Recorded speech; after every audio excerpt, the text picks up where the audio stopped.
بسم الله الرحمن الرحيم. السلام عليكم ورحمة الله وبركاته. الحمد لله وكفى وسلام على عباده الذين اصطفى اما بعد. حاضرین و ناظرین، یہ درس نمبر 1944 ہے اور آج سورۃ الاحقاف کی 2 آیتوں کی تلاوت و تشریح کی جائے گی، آیت نمبر 29 اور 30، 29 and 30۔ چلیے سب سے پہلے ہم ان 2 آیتوں کی تلاوت کرتے ہیں، لفظی ترجمے اور ترجمے کے بعد تشریح کرتے ہیں۔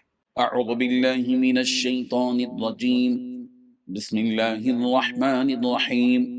وَإِذْ صَرَفْنَا إِلَيْكَ نَفَرًا مِّنَ الْجِنِّ يَسْتَمِعُونَ الْقُرْآنَ فَلَمَّا حَضَرُوهُ قَالُوا أَنصِتُوا فَلَمَّا قُضِيَ وَلَّوْا إِلَىٰ قَوْمِهِم مُّنذِرِينَ قالوا يا قومنا إنا سمعنا كتابا أنزل من بعد موسى مصدقا لما بين يديه يهدي إلى الحق وإلى طريق مستقيم صدق الله العظيم۔ لفظی ترجمہ یوں ہے، وَإِذْ اور جب صرفنا ہم نے پھیر دی الیکا آپ کی طرف نفرن ایک جماعت من الجن جنوں کی یستمعون وغور سے سنتے تھے القرآن قرآن، فلما پھر جب حضرہ و حاضر ہوئے اس کو قالو تو انہوں نے کہا انصتو خاموش رہو، فلما پھر جب قضیہ ختم ہو گئی ولو تو وہ لوٹے الی قومہم اپنی قوم کی طرف منذرین ڈرانے والے بن گئے۔ قالوا انہوں نے کہا یا قومنا اے ہماری قوم، انا بے شک ہم نے سمعنا سنی ہے کتابن ایک کتاب انزلہ جو نازل کی گئی ہے من بعد موسیٰ موسیٰ کے بعد مصدقاً و تصدیق کرنے والی ہے لما اس کی جو بین یدی اس سے پہلے ہیں یہدی و رہنمائی کرتی ہے الی الحق حق کی طرف و الی طریق مستقیم اور راہ مستقیم کی طرف۔ ترجمہ یوں ہے، اور اے پیغمبر یاد کرو جب ہم نے جنات میں سے ایک گروہ کو تمہاری طرف متوجہ کیا کہ وہ قرآن سنے، چنانچہ جب وہ وہاں پہنچے تو انہوں نے ایک دوسرے سے کہا کہ خاموش ہو جاؤ، پھر جب وہ پڑھا جا چکا تو وہ اپنی قوم کے پاس انہیں خبردار کرتے ہوئے واپس پہنچے۔ انہوں نے کہا کہ اے ہماری قوم کے لوگوں، یقین جانو ہم نے ایک ایسی کتاب سنی ہے جو موسیٰ کے بعد نازل کی گئی ہے، اپنے سے پہلی کتابوں کی تصدیق کرتی ہے، حق بات اور سیدھے راستے کی طرف رہنمائی کرتی ہے۔ ان 2 آیتوں میں 6 باتیں بیان کی گئی ہیں۔ پہلی بات ہے پیغمبر یاد کرو جب ہم نے جنات میں سے ایک گروہ کو تمہاری طرف متوجہ کیا کہ قرآن سنے۔ دوسری بات، چنانچہ جب وہ وہاں پہنچے تو انہوں نے ایک دوسرے سے کہا کہ خاموش ہو جاؤ۔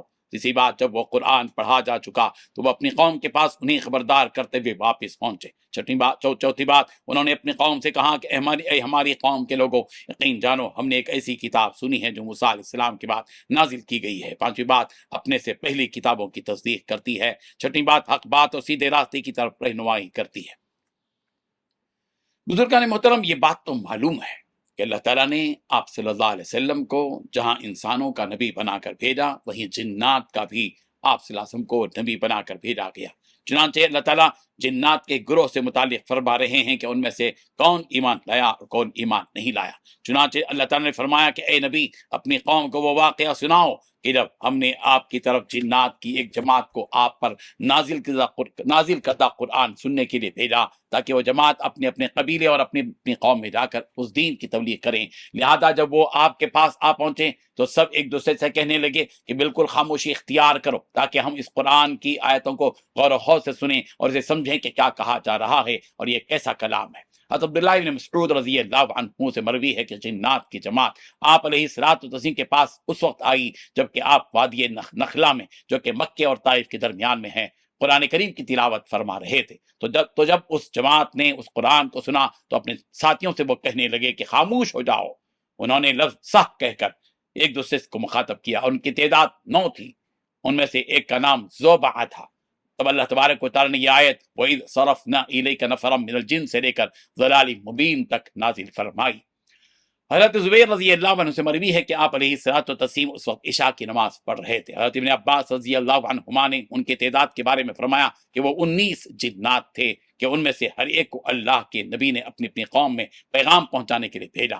حضرت علقمہ رضی اللہ عنہ کہتے ہیں کہ میں نے حضرت عبداللہ بن مسعود رضی اللہ عنہ سے پوچھا کہ کیا تم میں سے کوئی لیلۃ الجن کے واقعے کے وقت آپ علیہ الصلوۃ والتسلیم کے ساتھ تھا؟ آپ رضی اللہ عنہ نے فرمایا نہیں، ہاں البتہ ہوا یہ کہ ہم نے آپ علیہ الصلوۃ والتسلیم کو ایک مرتبہ مکے میں گم پایا تو ہم نے آپ کی تلاش کی مگر آپ نہیں ملے۔ ہم نے سوچا کہ یا تو آپ کا اغوا کر لیا گیا یا پھر کوئی جن اڑا کر لے گیا۔ خیر سب سے بری رات اس وقت ہم نے گزاری۔ جب صبح ہوئی تو ہم نے آپ کو مقام ہرات سے آتا ہوا دیکھا۔ ہم لپک کر آپ کے پاس گئے اور کہا کہ کل رات ہم نے آپ کو بہت ڈھونڈا، اور اپنی اس رات کی حالت بیان کی تو آپ علیہ الصلوۃ والتسلیم نے کہا کہ جنات کا داعی میرے پاس آیا تھا مجھے بلانے کے لیے، تو میں اس کے ساتھ چلا گیا تاکہ انہیں قرآن پڑھ کر سناؤں۔ حضرت ابن مسعود رضی اللہ عنہ کہتے ہیں کہ پھر اللہ کے نبی ہمیں اس مقام پر لے گئے اور ہمیں ان کے نشانات اور آگ جلنے کی جگہ کو بھی دکھلایا۔ حضرت ابن عباس رضی اللہ عنہما نے فرمایا کہ اس طرح جنات کو آپ علیہ الصلوۃ والتسلیم کی بات کے پاس بھیجنے کا واقعہ 2 مرتبہ پیش آیا۔ الغرض جب وہ جنات قرآن سننے سے فارغ ہوئے تو وہ اپنی اپنی قوم میں گئے اور کہا کہ دیکھو ہم نے ایک ایسا کلام سنا ہے جو کلام موسیٰ علیہ السلام کے بعد اب نازل ہوا ہے، اور یہ کلام یعنی قرآن اس سے پہلے اللہ نے جو کلام بھیجا اس کی تصدیق کرتا ہے، یعنی تورات، زبور، انجیل وغیرہ کی، اور حق بات کی اور سیدھے راستے کی طرف رہنمائی کرتا ہے۔